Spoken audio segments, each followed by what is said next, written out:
Hi friends, എല്ലാവർക്കും മജൂസ് ടോക്കിലേക്ക് സ്വാഗതം. നമ്മുടെ ഫഹദ് ഫസിലിന്റെ സിനിമയുടെ ഓടും കുതിര ചാടും കുതിര നമ്മുടെ ഓണത്തിന്റെ റിലീസ് പടമാണ്.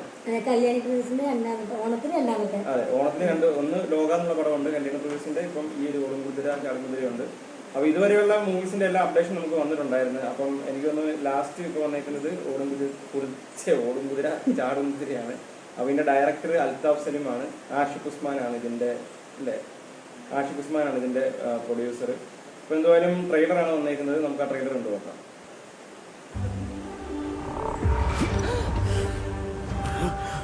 എബി, ഞാൻ വീണ്ടും ആ സ്വപ്നം കണ്ടു. ആ കിണ്ണങ്കാച്ചിയ സ്വപ്നം. വെളുത്തു തൊടുത്ത് നല്ല അലുവ കഷ്ണം പോലൊരു കുതിര. It was so dreamy. കുതിരയുടെ കാര്യം പറഞ്ഞായിരുന്നു എന്റെ അടുത്ത്. എന്ത് കുതിര കിട്ടിയില്ലേ അനുരാജ്? സംസാരിച്ച് വെറുപ്പിക്കാതെ ഡീല് നോക്കിയടാ.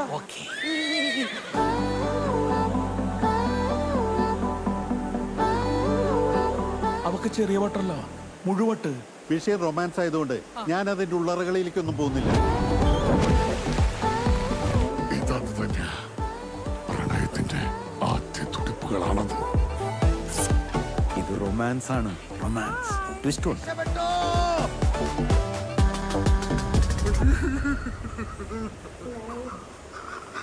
എന്താ എന്താ റൊമാൻസിന്റെ വീക്ക്നെസ്. സ്റ്റാർട്ടറായിട്ട് ഇങ്ങനെ പോട്ടെ.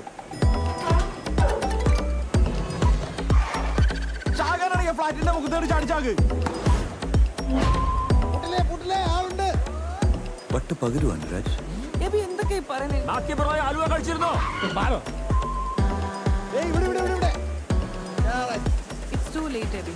എന്നെ ഇപ്പൊ കണ്ട രൺബീർ കപൂറിന് രൺബീർ കപൂറായിട്ടുണ്ട്. എബി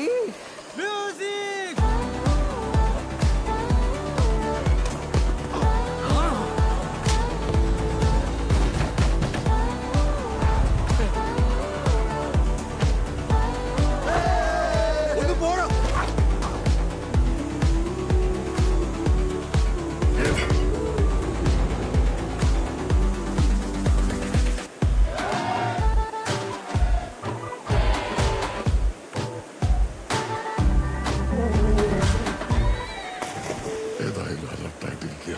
നിന്റെ രണ്ട് കണ്ണുകൾക്കുള്ള വിശ്രമമില്ലേ? വിശ്രമമില്ല. Gotta hold it down, baby, I'm looking down the lane, searching for you. Gotta skip on my back, come to me, shawty, you fall on my back. ഈ ചാർലി സിനിമയ്ക്കകത്ത് ദുൽഖർ ഒരു കുതിരയുടെ പുറകെ ഇങ്ങനെ ഓടത്തില്ലേ? അന്ന് റണ്ണറപ്പായ കുതിര ഇത്. നമ്മുടെ ഫഹദിനെ കുറെ നാളെ ഇങ്ങനെ കണ്ടിട്ട് അല്ലേ, ഭയങ്കര ഒരു ക്യൂട്ടായിട്ട്, അല്ലെന്നുണ്ടെങ്കിൽ ഈ ഒരു റൊമാൻറ്റിക് ഹീറോ അല്ലെ, കോമഡി അങ്ങനത്തെ മൂവിയാണ്. അതെ, ആ ഒരു ടൈപ്പ് പടമാണ്. അപ്പം നമ്മൾ ഒരുപാട് നാളായി ഫഹദ് ഫസിലിന്റെ അങ്ങനെ ഒരു പടം കണ്ടിട്ട്. ഇത് നമ്മളൊരു അതുകൊണ്ട് തന്നെ ഒരു പുതുമ നമുക്ക് ഇതിനകത്ത് ഫീൽ ചെയ്യുന്നുണ്ട്. പിന്നെ പുള്ളിയുടെ ലുക്കാണെങ്കിൽ ഭയങ്കര ചെറുപ്പമായിരുന്നു അല്ലേ, ഒരുപാട് ചെറുപ്പമായുണ്ട്. പിന്നെ കല്യാണിയുടെ പോർഷൻ ആണെങ്കിലും അടിപൊളിയായിട്ടുണ്ട്. കല്യാണിയുടെ എനിക്ക് തോന്നുന്നു ഈ കുറച്ച് പടങ്ങളുള്ളെങ്കിലും നമുക്ക് നല്ല രസമാണ് കല്യാണിയുടെ റോൾ എല്ലാ സിനിമയിലും നമുക്ക് കണ്ടുകൊണ്ടിരിക്കാൻ. അപ്പൊ ഈ ഒരു പടവും ഏകദേശം അങ്ങനെ തന്നെയാണ് തോന്നുന്നത്. ആ ഒരു ടൈപ്പ് റോള് തന്നെയാണെന്നാണ് തോന്നുന്നത്. ഓണർ റിലീസാണ്. അതെ, കുറച്ച് കോമഡീസും ഇല്ല, കോമഡി ഉണ്ട്. നല്ല കാസ്റ്റിംഗ് ഒക്കെ നല്ലതാണ്. ഇപ്പം ലാല്, അതുപോലെ തന്നെ വിനയ് ഫോർട്ട്, അങ്ങനെ കുറച്ച് നല്ല നല്ല കാസ്റ്റും കാര്യങ്ങളൊക്കെ വരുന്നുണ്ട്. അപ്പൊ ഇതിനു മുമ്പ് ഇവരുടെ കോമ്പോസ് കുറവാൻ തോന്നുന്നില്ല. ഫഹദിന്റെയും അതുപോലെ തന്നെ ലാല് ഇല്ലേ, അവരുടെ കോമ്പോസും കുറവാണ്. അപ്പം നല്ല കോമ്പിനേഷൻ, പടത്തിനൊക്കെ രസമുണ്ട്. പിന്നെ കളർഫുള്ളാണ്. പിന്നെ ഫൺ എലമെന്റ്സ് ഒക്കെ ഇതിനകത്ത് നമുക്ക് അത്യാവശ്യം. എനിക്കൊന്നും ഇപ്പൊ ഈ പഴയ ലാലേട്ടൻ മൂവീസിന്റെ റൊമാൻറ്റിക് മൂവീസ് കാണത്തില്ല. അപ്പൊ എനിക്ക് സത്യം പറഞ്ഞാൽ ഇത് കണ്ടപ്പോൾ എനിക്ക് ആ ഒരു ഫീൽ ഉണ്ടായത്. ഇപ്പം ഫഹദ് ഇപ്പം എനിക്ക് തോന്നുന്നു അദ്ദേഹത്തിന്റെ ഒക്കെ ആ രീതിയിൽ തന്നെയാണ് ഫഹദിന്റെ അഭിനയവും കാര്യങ്ങളൊക്കെ നോക്കുകയാണെങ്കിൽ നമുക്ക് കമ്പയർ ചെയ്യാൻ പറ്റുന്നത്. ഇതിനകത്ത് നമുക്ക് ആ ഒരു പഴയ ലാലേട്ടന്റെ ഒരു ടൈപ്പ് പടം ആയിട്ടാണ് നമുക്ക് ഫീൽ ചെയ്യുന്നത്. അപ്പം ഓണത്തിനിപ്പോ ഒരു ഇല്ലേ 4-5 പടമായിട്ടുണ്ട്. എല്ലാം നമുക്ക് ഈ വന്ന ട്രെയിലേഴ്സും ടീസറാണെങ്കിലും നമുക്ക് എല്ലാ പടത്തിനെയും ഭയങ്കരമായിട്ട് ഇഷ്ടപ്പെട്ടിട്ടുണ്ട്. അപ്പം ഭയങ്കര ഹെവി കോമ്പറ്റീഷൻ ആയിരിക്കും. അപ്പം ഓണം തകർക്കട്ടെ എന്ന് പറഞ്ഞുകൊണ്ട് നിർത്തി നോക്കെ ബൈ.